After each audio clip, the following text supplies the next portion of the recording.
ky që merret me gjithë ta armiq të popullit, si ka mundësi që nuk mban qëndrim për një deklaratë të ministres serbe për pastrimin etnik të shqiptarëve që jetojnë jashtë kufive tanë pra. Sa i përket një deklarate të jo vetëm të papërgjeshme, por indinjuese dhe të rëndë të një anëtare të qeverisë së Serbisë, reagimi i qeverisë shqiptare ka qenë në kohë adekuat nga Ministria e Jashtme, në mënyrë të menjëhershme. Ndërkohë, këto janë çështje që nuk adresohen me karagjozllëk diletantësh politik, por janë çështje të një rëndësie kombëtare, që nuk mund tallemi për një aspekt procedural, që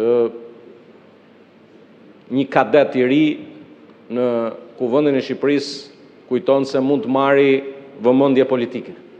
Ne nuk tallemi me çështjet kombëtare. Nuk jemi ne karagjos si puna jote.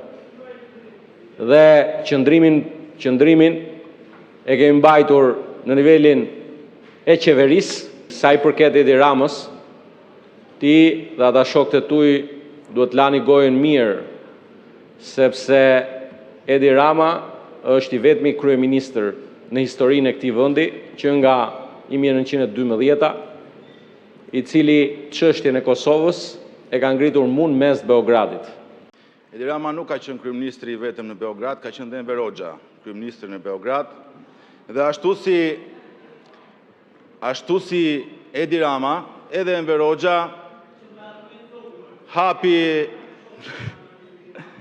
hapi kufit me ish Jugoslavin, bën Ballkan të hapur, bën madje edhe një sim monedhe, dhe ashtu dhe si Edi Rama, edhe Enver Hoxha heshte për Kosovën, pavarësisht se çfarë ndodhte atje, ku e gjen guximin ish ministrja serbe, që edhe pas 25 vitesh të fyej rënd shqiptarët e Kosovës mos jofin genocidin atje.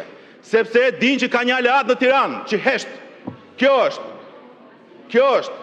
Kërkojnë ta mbushin mendjen tani edhe me porralla kombëtare.